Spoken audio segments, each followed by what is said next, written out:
आपके आशीर्वाद से यहां तक पहुंचा है।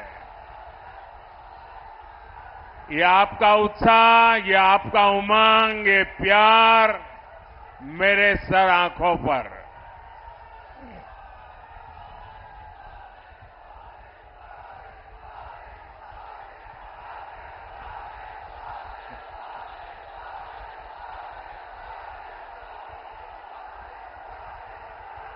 मैं आपका ये प्यार जीवन भर मेरे कानों में गूंजता रहेगा।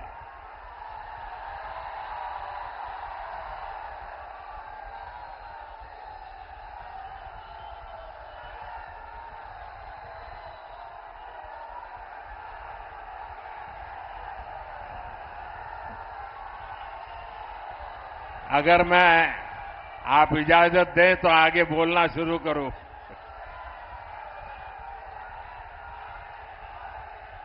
ये ऊर्जा बचाए रखिए, 4 जून को भी जरूरत पड़ेगी।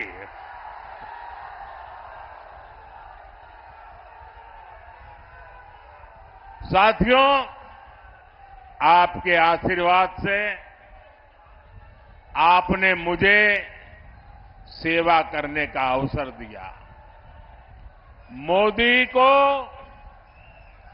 देश के संविधान ने ये पद दिया है। डॉक्टर राजेंद्र बाबू और बाबा साहब अम्बेडकर, उनका दिया हुआ ये संविधान न होता तो कभी ऐसे पिछड़े परिवार में पैदा हुआ गरीब का बेटा देश का प्रधानमंत्री नहीं बन सकता था।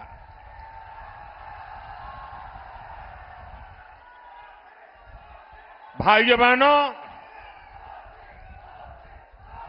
हमारा देश विविधताओं से भरा हुआ है। अनेक आप बैठिए भाई, प्लीज। आप जरा ज्यादा कर रहे हैं, बैठिए।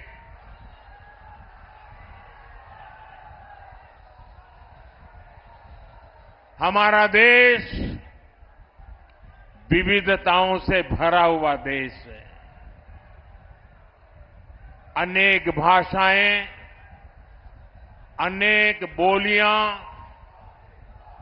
अनेक रीति रिवाज,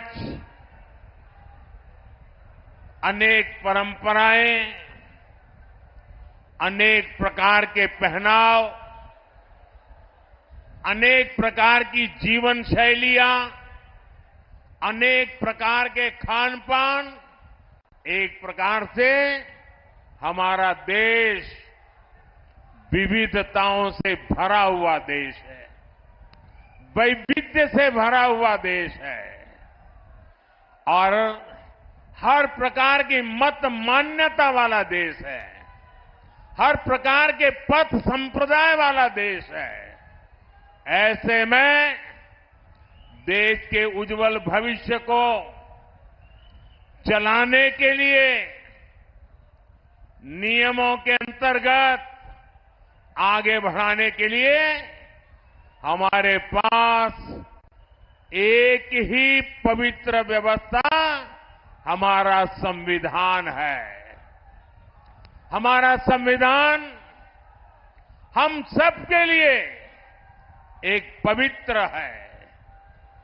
संविधान निर्माताओं का सपना था कि भारत समृद्ध बने, लेकिन दशकों तक देश पर राज करने वाली कांग्रेस ने मौका गंवा दिया, देश का समय गंवा दिया। 25 करोड़ देशवासियों को गरीबी से बाहर निकाला है आपके सेवक ने, मोदी ने। दशकों तक गरीबों को रोटी, मकान के सपने दिखाए कांग्रेस और उसके साथियों ने 4 करोड़ गरीबों को पक्के मकान दिए एनडीए सरकार ने। हमारे साथी जीतन राम मांझी जी भी यहां बैठे हैं। वो साक्षी हैं कि कैसे दलित, वंचित, पिछड़ा के नाम पर कांग्रेस और आरजेडी ने सिर्फ अपना राजनीतिक स्वार्थ साधा। दलितों, वंचितों, पिछड़ों को अधिकार और सम्मानपूर्ण जीवन एनडीए ने दिया है। साथियों, अब अगले 5 वर्षों के लिए मोदी का गारंटी कार्ड अपडेट हो गया है। गरीबों के लिए 3 करोड़ पक्के घर बनाए जाएंगे। ये मोदी की गारंटी है। गरीबों को अगले 5 साल तक मुफ्त राशन मिलेगा। ये मोदी की गारंटी है। 70 वर्ष की आयु से ऊपर के हर बुजुर्ग को 5 लाख रुपए तक का मुफ्त इलाज मिलेगा। ये मोदी की गारंटी है। किसान सम्मान निधि आगे भी जारी रहेगी। ये मोदी की गारंटी है। बीजेपी के संकल्प पत्र में समाज के हर वर्ग, हर क्षेत्र के लिए विकास का ठोस रोड मैप बनाया गया है। यहां डोभी क्षेत्र की तस्वीर भी औद्योगिक कॉरिडोर से बदलने वाली है। इससे यहां के युवाओं को रोजगार के लिए बाहर नहीं जाना पड़ेगा।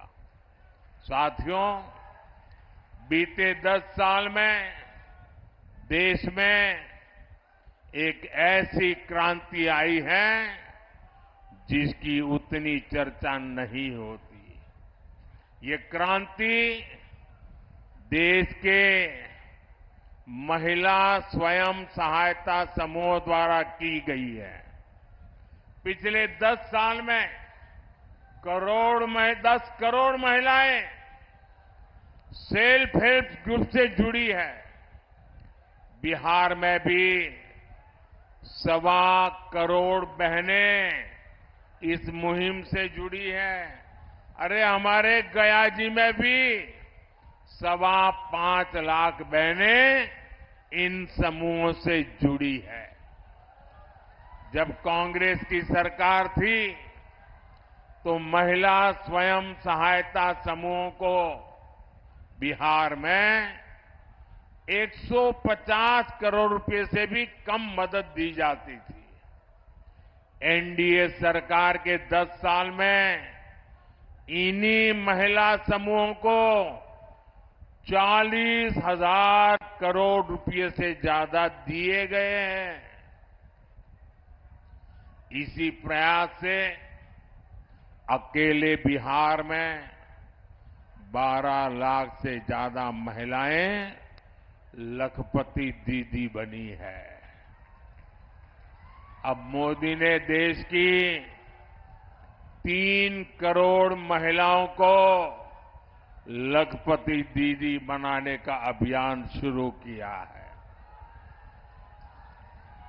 इसका बहुत बड़ा लाभ बिहार की महिलाओं को होगा।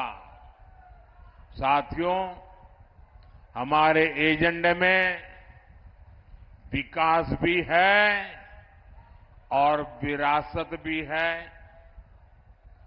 यहां नॉर्थ कोयल प्रोजेक्ट कितने लंबे अरसे से लटका हुआ था, ये आप भी जानते हैं। ये एनडीए सरकार है जो इसे पटरी पर लाई है। इस प्रोजेक्ट के पूरा होने से गया और औरंगाबाद के किसानों को सिंचाई की बहुत बड़ी सुविधा मिलेगी। हमारी ही सरकार में प्रसाद योजना के तहत देश के 12 प्राचीन ऐतिहासिक धरोहरों में गया जी को भी शामिल किया गया है।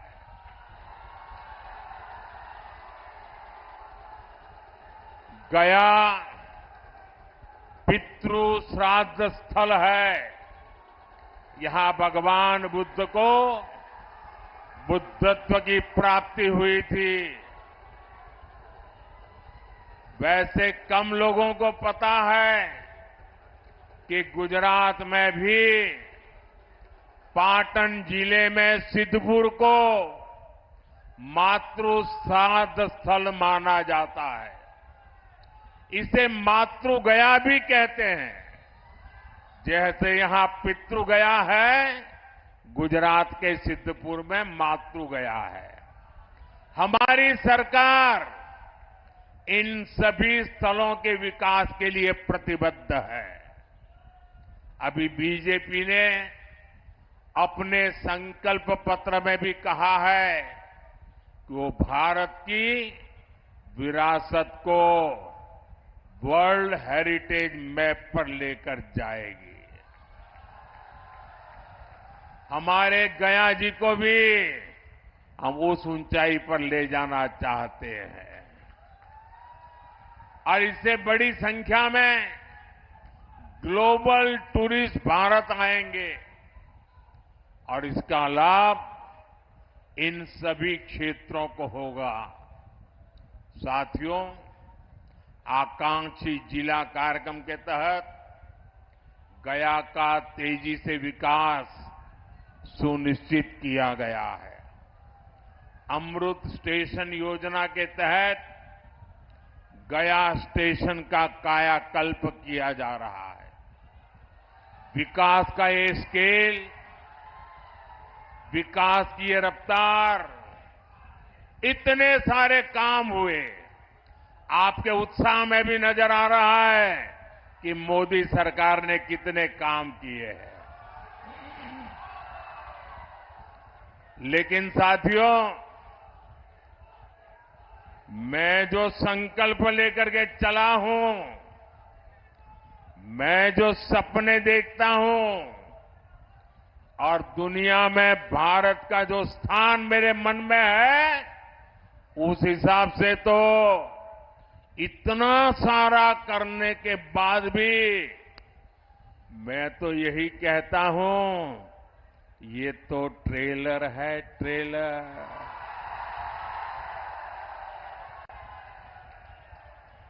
अभी तो मुझे देश के लिए बहुत कुछ करना है। बिहार के लिए बहुत कुछ करना है। साथियों, बिहार के लोग जानते हैं, ये चुनाव दल का नहीं, देश का चुनाव है।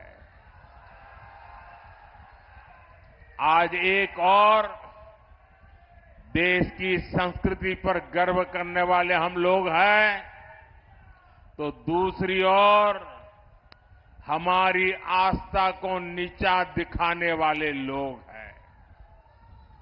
कल रामनवमी का पावन पर्व है।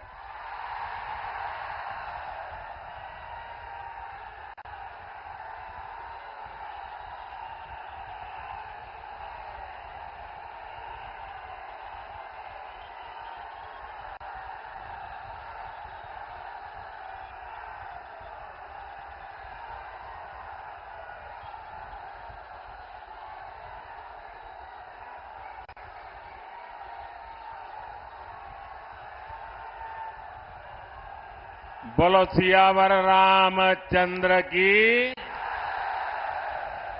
साथियों, कल रामनवमी का पावन पर्व है। सूर्य की किरणें कल अयोध्या में रामलला के मस्तक का विशेष अभिषेक करेंगी। लेकिन गठबंधन गठबंधन के लोगों को राम मंदिर से भी परेशानी है। जो लोग कभी भगवान राम के अस्तित्व पर सवाल उठाते थे, वो आज राम मंदिर पर कैसी कैसी भाषा बोल रहे हैं। एक समुदाय के तुष्टीकरण के लिए इन लोगों ने प्राण प्रतिष्ठा कार्यक्रम का निमंत्रण ठुकरा दिया।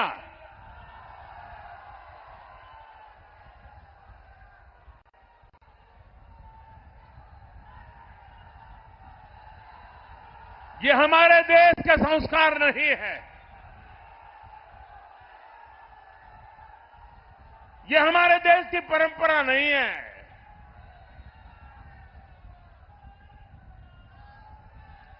इस गठबंधन गठबंधन के एक नेता कांग्रेस के विरोध तो खुलेआम कहते हैं कि वो हिंदू धर्म की शक्ति का विनाश कर देंगे। आज नवरात्रि का पावन पर्व है। हम शक्ति के उपासक हैं। क्या इस शक्ति का विनाश कोई कर सकता है क्या? ये शक्ति का विनाश कोई कर सकता है क्या? और जो शक्ति का विनाश करने निकले हैं, उनका क्या होगा? उनका क्या होगा? साथियों, ये ऐसा कुनबा भी इकट्ठा हुआ है, भांति भांति के उनके साथी, उनके एक दूसरे साथी वो कहते हैं ये हमारा जो सनातन है ना, ये सनातन तो वो डेंगू मलेरिया कहते हैं। क्या ये सनातन का अपमान है कि नहीं है? आपको मानना न मानना आपकी मर्जी, आप पर कोई प्रतिबंध नहीं है, लेकिन उसको डेंगू मलेरिया कहना ये सनातन का अपमान है कि नहीं है? हमारे ऋषियों मुनियों का अपमान है कि नहीं है? हमारे पूर्वजों का अपमान है कि नहीं है? आप मुझे बताइए, ये लोग क्या एक भी सीट जीतने के योग्य है क्या? इनको सजा मिलनी चाहिए कि नहीं मिलनी चाहिए? पूरे बिहार में से एक एक को साफ करना चाहिए कि नहीं करना चाहिए?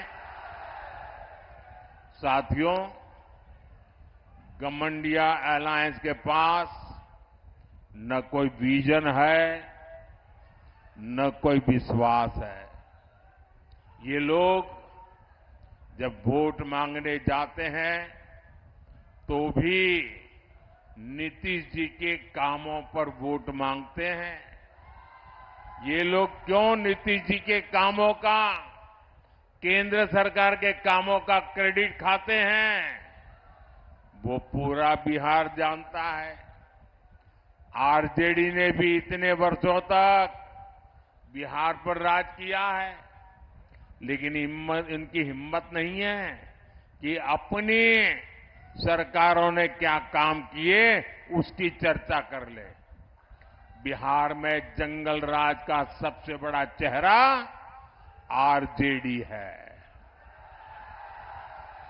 भ्रष्टाचार में बिहार में भ्रष्टाचार का दूसरा नाम आरजेडी। बिहार की बर्बादी की सबसे बड़ी गुनहगार चारा घोटाले के नाम पर वोट मांगने वाले, क्योंकि उस पर तो अदालत से चारा चोरी की है, गरीबों को लूटा है, अदालत ने मोहर लगा दी है भाई। साथियों, आरजेडी ने बिहार को केवल दो ही चीजें दी है। एक, जंगल राज, दूसरा भ्रष्टाचार। इन्हीं का दौर था जब बिहार में अपहरण और फिरौती एक उद्योग बन गया था। हमारी बहन बेटियां घर से बाहर नहीं निकल पाती थी। हमारे गया जैसे इलाके नक्सली हिंसा की आग में जलते रहते थे। जो जगह भगवान बुद्ध के नाम से जुड़ी हो, वहां नक्सली गोलियां चलती हो, ये हालत करके छोड़ दिया था। आरजेडी ने बिहार के कितने ही परिवारों को बिहार छोड़कर जाने पर मजबूर कर दिया था। साथियों, आज लूट का वही खेल ये लोग देश के साथ खेलना चाहते हैं। ये भ्रष्टाचार पर कार्रवाई करता हूं तो ये लोग मोदी के खिलाफ लामबंदी करते हैं। मैं कहता हूं भ्रष्टाचार हटाओ तो ये कहते हैं भ्रष्टाचारी बचाओ। इन्हें लगता है कि बिहार के लोग, बिहार के युवा इनकी बातों में आ जाएंगे। स्मार्टफोन के जमाने में बिहार के युवा, हमारे स्मार्ट युवा कभी जंगल राज वालों के साथ नहीं जाएंगे। आप मुझे बताइए, आप सब मोबाइल रखते हैं कि नहीं रखते हैं? रखते हैं कि नहीं रखते हैं? क्या लालटेन से मोबाइल चार्ज होगा क्या? ना, लालटेन से मोबाइल भी चार्ज हो सकता है क्या? ये लालटेन के जमाने वाले लोग आपको आधुनिक युग में नहीं जाने देंगे दोस्तों। ये आरजेडी का राज होता तो आपके मोबाइल की बैटरी भी चार्ज नहीं हो पाती। साथियों, पूरी दुनिया में इस समय अस्थिरता है। देश को आज एक मजबूत और बड़े फैसले लेने वाली सरकार की जरूरत है और इसके लिए एनडीए की गया लोकसभा सीट से हमारे वरिष्ठ नेता जीतन राम मांझी जी और औरंगाबाद से मेरे साथी सुशील कुमार सिंह जी को विजयी जरूर कर बनाएंगे। जीतन राम मांझी जी बिहार में दलित समाज का चेहरा है। सुशील जी बीजेपी के मेरे वरिष्ठ साथी हैं, संसद में मेरे वरिष्ठ साथी हैं। साथियों, जो उत्साह आज मैं यहां देख रहा हूं, आपको 19 अप्रैल को इतने ही प्रचंड उत्साह से मतदान करना है और बहुमत से इनको विजयी बनाना है। भाइयों बहनों, मेरे भाषण की शुरुआत में मैंने संविधान का जिक्र किया था। जो लोग संविधान को राजनीतिक हथियार के नाते उपयोग करना चाहते हैं, वे जरा कान खोल करके सुन लें। पिछले 3 दशक से आपने लोगों को डराए रखने के लिए, लोगों को भयभीत रखने के लिए भांति भांति की विकृत नैरेटिव्स, विकृत कथाएं प्रचलित की है। कभी आप कहते थे कि आरएसएस बीजेपी आएगी तो देश जल जाएगा, बच नहीं पाएगा। पिछले 30 साल से हम अनेक राज्यों में सरकार चला रहे हैं। अटल जी के समय से हम देश की सत्ता से साथ आते जाते रहे हैं, लेकिन इस देश को सबसे ज्यादा शांति का समय हमारे कालखंड में मिला है। ये लोग कभी कहा करते हैं अगर आरएसएस बीजेपी वाला आए तो लघुमतियों को देश छोड़ करके भागना पड़ेगा।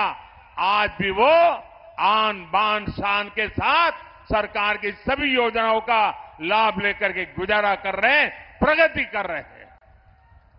पहले कहते रहते थे कि लोग पुराणपंथी है, ये प्रगतिशील लोग नहीं है। हमने दिखा दिया चंद्रयान पर जाने की ताकत किसमें है। वैसे ही अब वो पिछले 25-30 साल से एक पुरानी रिकॉर्ड घुमा रहे हैं।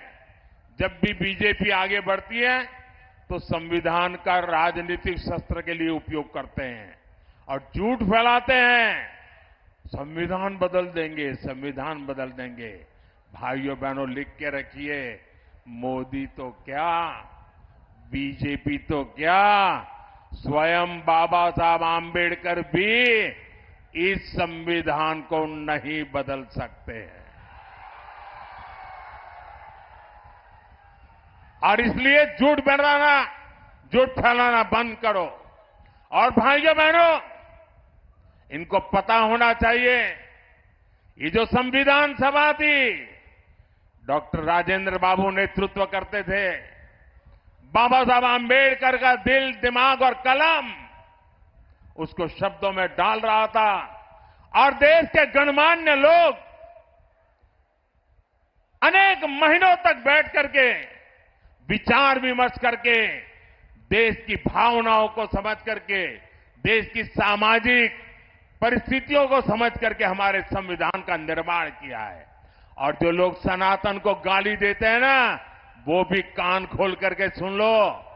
ये जो संविधान इतना महान बना है, ये जो संविधान हमें देश को आगे ले जाने की ताकत देता है, इस संविधान को बनाने के लिए जो संविधान सभा थी, उसमें 80-90% से भी ज्यादा, 80-90% से भी ज्यादा सबके सब सनातनी थे। और उन सनातनियों ने इतना उत्तम संविधान बनाने में बाबा साहब आंबेडकर का साथ दिया है। और इसलिए हकीकत तो यह है कि देश की आजादी के बाद संविधान को राजनीति का हथियार नहीं, संविधान को श्रद्धा के रूप में जन मन में प्रस्थापित करना चाहिए था। और हमारा देश ऐसा है जो रामायण में आस्था रखता है, महाभारत में आस्था रखता है, गीता में आस्था रखता है, वो आज के युग में संविधान के प्रति भी उतनी ही आस्था रखता। लेकिन आपने संविधान का राजनीतिकरण करने की कोशिश की है। हमने संविधान के प्रति आस्था पैदा करने के लिए लगातार कोशिश की है। जब पार्लियामेंट में मैं ये प्रस्ताव लेकर के आया कि हमने देश में संविधान दिवस मनाना चाहिए, तब कांग्रेस पार्टी के नेता श्रीमान खड़गे जी ने पार्लियामेंट में उसका विरोध किया था। उन्होंने कहा था, अरे 26 जनवरी तो है, संविधान दिवस की क्या जरूरत है। उनको ये समझ नहीं आया कि भारत के संविधान के प्रति निरंतर श्रद्धा पैदा करते रहना चाहिए, संस्कार बनना चाहिए। हमने संविधान दिवस को हर स्कूल में बच्चों के सामने संविधान का पाठ हो, प्रियम्बल का पाठ हो, वचनबद्धता आए, इसके लिए परंपरा प्रारंभ की है। और आज भी संविधान दिवस पर सुप्रीम कोर्ट 2 दिन का सेमिनार करती है, पार्लियामेंट में चर्चा होती है। इतना ही नहीं, संविधान को 75 साल हो रहे हैं। संविधान के 75 साल मनाने का सबसे बड़ा कार्यक्रम हमने प्रारंभ किया है। इतना ही नहीं, हम चाहते हैं कि संविधान सिर्फ अदालतों में दलील के लिए काम आए इतना पूरता नहीं है। संविधान हमारे जीवन को, हमारे संस्कारों को, हमारी भावनाओं को नई ताकत देने वाला संविधान वो ताकत है जिसको हमें दिलों तक पहुंचाना है। आपके लिए संविधान राजनीति का हथकंडा होगा, हमारे लिए संविधान श्रद्धा का केंद्र है, हमारे लिए संविधान आस्था का केंद्र है, हमारे लिए संविधान आने वाले 2047 के सपनों को पूरा करने का हमारा मार्गदर्शक है। और उसको लेकर के हम स्वतः आजाद भारत को विकसित भारत की ऊंचाई तक ले जाने का संकल्प लेकर के चल रहे हैं। और इसलिए भाइयों बहनों, भारत के संविधान को इस प्रकार से गली मोहल्ले में ठोकरें मारने वालों लोगों को भारत के सार्वजनिक जीवन में कोई जगह नहीं है। अगर सामाजिक न्याय लाने की ताकत है तो हमारे संविधान में है। बिन सांप्रदाय की सच्ची भावना को उजागर करने की ताकत है तो हमारे संविधान में है। और हम बड़ी श्रद्धा के साथ, इतना ही नहीं, बाबा साहब आंबेडकर को जो सम्मान हमने दिया है, आपको बोलने का अधिकार तक नहीं है। बाबा साहब आंबेडकर के जन्म से लेकर के जिन 5 महत्वपूर्ण स्थान पर बाबा साहब जी के जीवन का टर्निंग पॉइंट रहा है, उसको पंच तीर्थ बनाने का काम हमने किया है। और इसलिए भाइयों बहनों, इन लोगों को जान के समझ करके ये झूठी बातें बताने वालों को हमेशा हमेशा के लिए चुप करना बहुत जरूरी है। और इस बार आपका वोट हमेशा के लिए उनको चुप कर देगा, ये मैं आपको विश्वास दिलाता।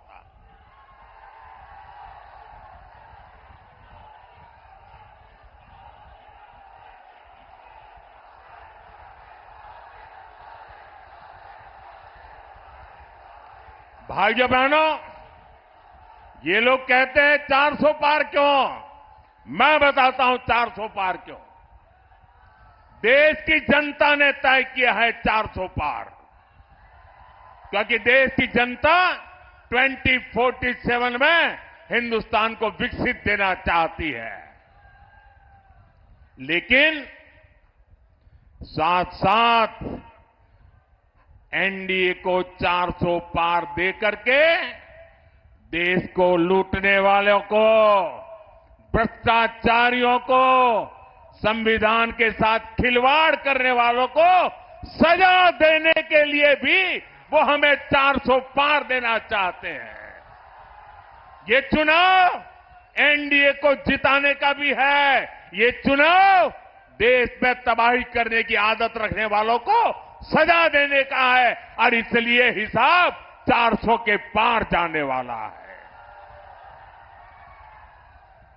भाइयों बहनों, 19 अप्रैल को गर्मी कितनी क्यों न हो, हमें सुबह सुबह मतदान करना है, ज्यादा से ज्यादा मतदान करना है। करोगे? हमें हर मतदाता को मिलना है, मिलोगे? हमें हर पोलिंग बूथ जीतना है, जीतोगे? मेरा एक काम करोगे?